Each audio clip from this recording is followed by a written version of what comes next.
want to apologize to the Korean people. I'm sorry for disrespecting your monument. I'm sorry for causing the uproar.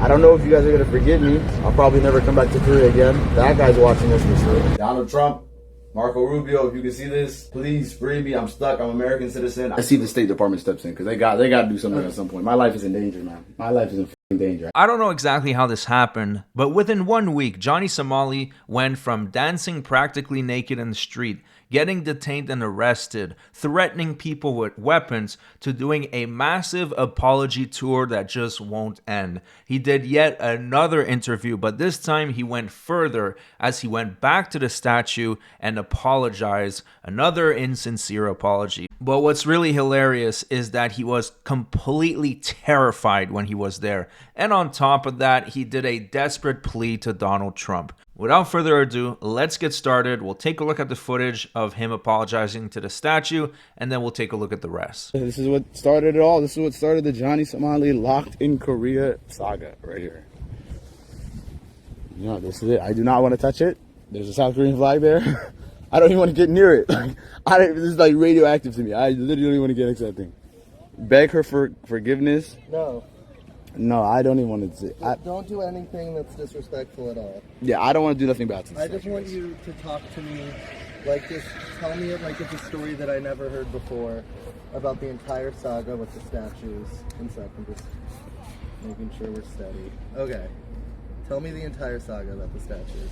So, the entire saga of the statue is... I'm just going to put my tripod right here. There you go. Yeah, I'd rather just not do this. I swear that someone's going to hop out and blick us, bro. Someone's going to hop out and blick my ass. No, dude, I'm not interested about my height, man. It's crazy. So, my first night in Korea, I'm walking in Itaewon with my friend, Rebranding, his name on Discord, I don't want to give his real name. He flew with me to Korea on a whim, and like after 2 days, he's like, yo, Johnny's like going too crazy. Johnny's playing TTS and media, and on the train, I'm getting drunk and going crazy. So after 2 days, my homie left. Like, that was the smartest thing he could have done, because he would have been wrapped up in this too. The first night, we're streaming, I'm streaming on YouTube at this time. We're walking around Itaewon, and I come across the statue, and it's like sitting, it's not like in this position. And I come up to it, and I just kissed it on the cheek. And I at that point, I was like, they're gonna get mad about this, because I was in Japan for so long, so I know how. The reason I learned about this is because I was in Japan for like almost a year, and I learned like that Japan. I have Japanese friends too, and I know that Koreans and Japanese beef over this topic. And when I kissed it, I kind of like had an afterthought. Like in that stream, I was like, they are gonna go crazy. So I kind of did know a little bit that it was gonna be a hot topic. So maybe that's my problem. I didn't know we were gonna get this hot. I thought people were gonna get mad on Twitter. I thought people were looking at this crazy, like, what the fuck I'm doing. That nigga might recognize me. I don't know. Is that nigga looking at me crazy? No, you're good. But yeah, so I kiss the statue, nothing happens. 2-3 weeks pass. We get on the news. Some dude punches me in Hongdae while I'm with Gino, and then we get in a brawl in front of Hank's house a few days later. In between that time, I've already went to the statue, I think 2 other times. I went to another statue, and I had a Diddy party. I put baby oil on myself, and I twerked on it. The third time, I went to the Itaewon one. So you can see that every couple seconds he's turning around. He is paranoid. He knows that at any moment he could get jumped, which is hilarious because he tried to disrespect the statue, but it turns out that the statue is owning him right now by putting him in such fear. He's terrified of it because this is the incident that effectively destroyed his entire life. Now, soon he's going to formally apologize, but it's a little too late, and he will already prove later on in the video that he doesn't understand the significance, and to him, it's just a big joke. So he doesn't get it, and it's not an authentic apology. I also went to the one in front of the Japanese embassy. I got PTSD. And for content, I went in front of the Japanese embassy, and they have a statue there, like, locked by walls and shit. And like, they have a live stream 24/7 there. People trying to of the Japanese embassy, I was screaming and I was like, yo, Japan, you need to apologize. You need to apologize for this fucking atrocity that you did. I was reading like some ChatGPT script for content. But yeah, this is basically what caused all of my troubles here, and this statue is the reason why I cannot leave Korea to this day. It has nothing to do with my other little minor crimes. I can see why Koreans... Talk to me about the arrests, though, for it. Were the cops mad at you? Like, whenever I went to the statue? Yeah. Because they could never interrogate me for this because it's not a crime. So they would interrogate me for, like, spilling the noodles or the fish or playing music in public or, like, a North Korean donation coming. And the detectives, like, after the fact would be like, yo, like, don't fucking touch that fucking guy. Like, they get very emotional and angry, so, like, there's not a doubt that I'm being targeted by the police because of this. Obviously, it's not right, and I don't think it's fair, but this is what basically caused all the fucking trouble here in Korea for me. And if I want to apologize to the Korean people. I'm sorry for disrespecting your monument. I'm sorry for causing the uproar in the country. It was not my plan when I first came here. I don't know if you guys are going to forgive me. I'll probably never come back to Korea again. That guy's watching this for sure. I cannot even be here. I'm going to be honest. Let's get the fuck out of here, man. This is like radioactive. This is like radioactive. So as you guys saw, he couldn't even finish his speech because he was too terrified. After that, they recorded some weird little skit where it's supposed to be the death of Johnny Somali and the birth of Ramzi Khalid Ismail. Basically, he's rebranding himself, and it was just really cringe. Take a look at this.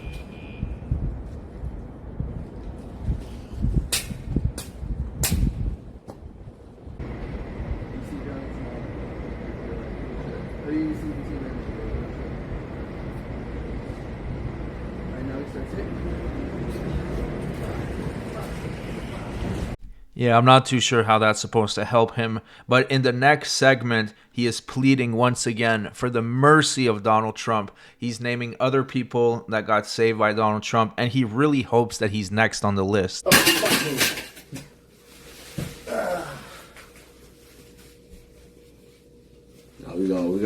can order the YouTube videos now. Johnny Somali's desperate. He's asking Trump to save him. He's asking Marco Rubio. The clickbait thumbnail. I can already see it. You're welcome, YouTubers. I'm giving you free content. I mean, it's not clickbait if it's true, Johnny. But anyways, swallow your pride, beg to Daddy Trump. Let's see if he's going to help you. I need Donald Trump to come save me. Look. Please. Let's see if this works, guys. Let's see if my magical... Let's see if this works, man. They saved Brittany Griner.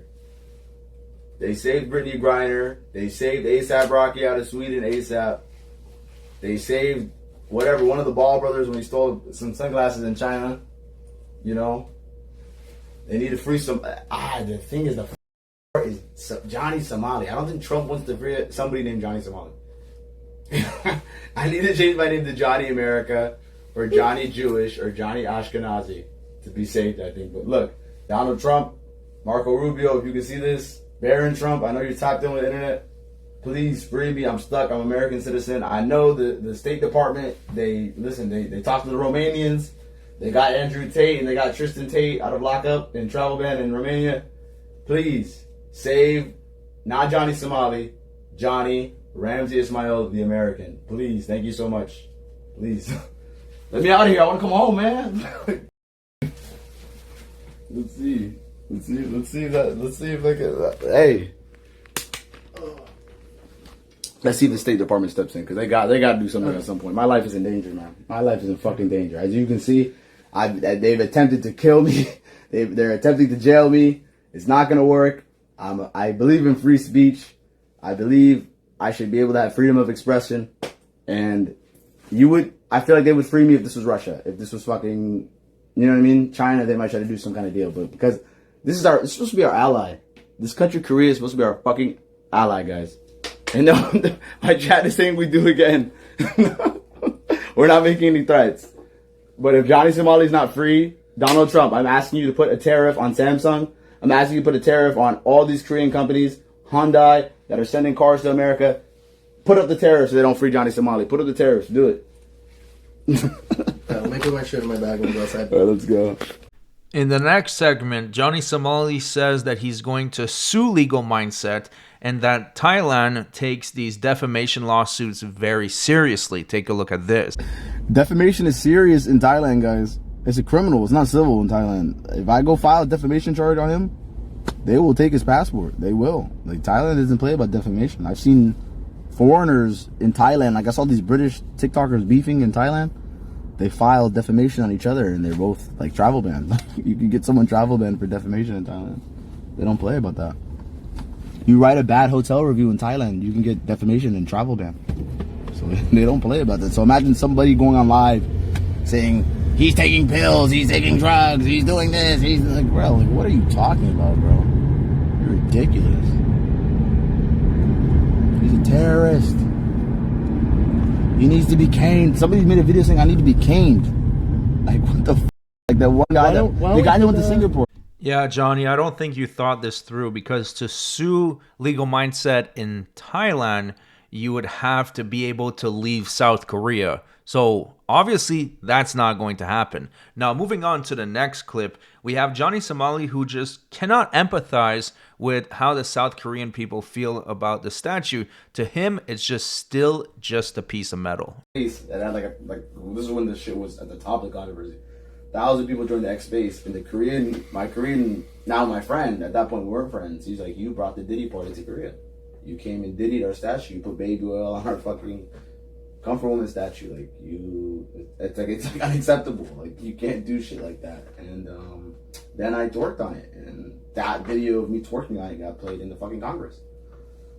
So obviously, I feel like if I try to think empathetically, it's just hard. Like I have a problem with empathy. For me, it's still a piece of metal, and I feel like someone touching it should not affect these people to the point they want to kill them. It's not just a piece of metal, right? So it's like, you know, in Japan, there's all the shrines. Yeah. So for them, it's kind of like that these statues and stuff like that are like emblematic of something historical that happened and like hold a cultural significance. So in America, like statues like that don't hold any real cultural significance, at least not to like average citizens. Yeah. Like when you see like a statue of Christopher Columbus, you're like, all right, bitch, like shut the fuck up, Christopher Columbus. Yeah. You didn't know where India was. But like but here it represents something so much more serious, and it represents a serious part of their culture. And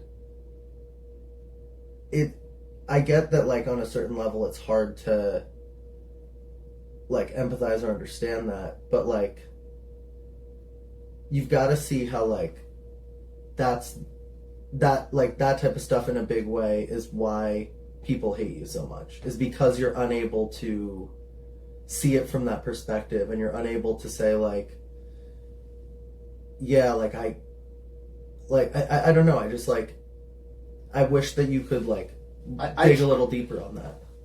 Like, I can see where they're coming from. Their women were abused, and they're angry that someone came and made light of a traumatic situation that happened 80 years ago. I can see that perspective. Like, I'm not totally like not self-aware like of that. Like, it's almost like you're making fun of like their mothers. I think I understand why the Koreans are mad about it. I do not understand why anybody outside of Korea or anybody without Korean like descent would be angry about it, because I feel like it's just virtue signaling. Like when I see like a... Well, I think those people just think it's disrespectful, and they're like offended on behalf of the Korean people. Like, I feel like the Koreans don't ask them for that. Same thing with the Japanese. Like when I have a good Japanese friend who's like, yo, whenever I turn on the YouTube, it's white people saying why you're bad for what you did in Japan, but I look at your name in Japanese and it's like it's not like a bunch of Japanese YouTubers saying kill this guy. All right, so the next clip, he says that he shouldn't do any prison time, that he doesn't deserve it. They should just charge him a couple fines and call it a day and let him go home. And I hope Donald Trump and Marco Rubio, Secretary of State, sees this and helps me as an American citizen, please, because this is ridiculous. Now it's going to like a freedom of expression, freedom of speech thing. You know what I mean? They're trying to punish me for being a stupid tourist. Like, it's not saying I shouldn't have any punishment. Like, I think fines are in order. Yeah, charge me some fines. I'll pay the fines and just send me home. I feel like there's real criminals here. There's people murdered, and like They want to waste resources on me. But Do you think guilty to like some minor stuff? I pled guilty to carrying a bag of rotten fish. Apparently, I caused anxiety by doing that. Twerking on a bus, playing music on a bus, and then spilling a cup of noodles drunk in 7-Eleven and cleaning it up. Those are the small little fines. And if they let me just pay the money for that and go home, I definitely have learned my lesson. 110%. 110%. I know that I have some kind of power, and people pay attention to me. I feel like if anybody else built a cup of fucking noodles and carried a fish, I feel like it wouldn't have gotten this big. I think just because it's Johnny Somali, the one that got away from Japan and got away from this country and this country, I feel like. So he said that he learned his lesson and he won't do it again, but we all know that it's bullshit. If he is released without any jail time, he's just going to move on to the next country and do the exact same thing all over again. He needs a real sentence. That's it for the video. Thanks so much for watching. Make sure to subscribe to the channel. I want to get to 100,000 subscribers, and I think it's possible with your help. Thank you in advance, and I'll see you guys on the next one.